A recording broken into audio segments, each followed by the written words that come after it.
something about that murder rain cloud? Weather wizard? Weather wizard?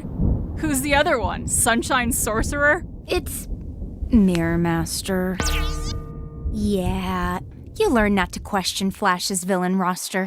For those who are unaware, there's been a DC and Rwby crossover for the last couple of years, and today we're talking about the latest one, which is Superheroes and Huntsman Part 2. Similar to Part 1, this one takes influence from the second DC and Rwby crossover, DC/Rwby. And before you ask, I will cover that comic in the future, so make sure to subscribe so you won't miss it. The movie takes place a couple days after Part 1, with our main DC cast returning from the digital world. And for some reason, Black Canary joins our main cast. Like I said in Part 1, I feel like they should have chose characters that are more recognizable for the non-DC viewers that this movie is targeting to. And speaking of which, they are mentioned but shown off screen. Honestly, I could forgive Part 1 and the first comic for not showing that many DC characters, but this one, it does not make any sense. I guess it wasn't in the budget to animate new models. But for some reason, Killer Croc, Weather Wizard, and Mirror Master made it into the movie. Anyways, the DC universe has been invaded by Grimm, and who could cause this? Well, it's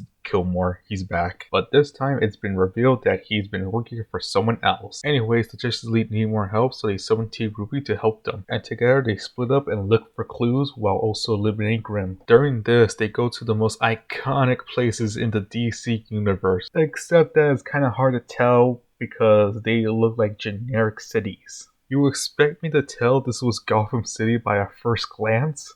It doesn't even look nothing like Gotham. If it wasn't the characters talking about them being in Gotham and seeing the Wayne Enterprise in the background, I could never tell that this was Gotham. I know this is a small nitpick, but remember guys, I am a huge Batman nerd, so seeing this type of stuff kinda triggers me a bit.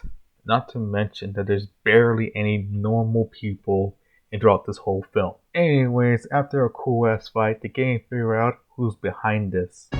Arthur Watts. I understand they're trying to make this like loosely canon as possible, but this reveal seems so dumb to me. I just really hate it. And that could be because I don't care for these two main villains.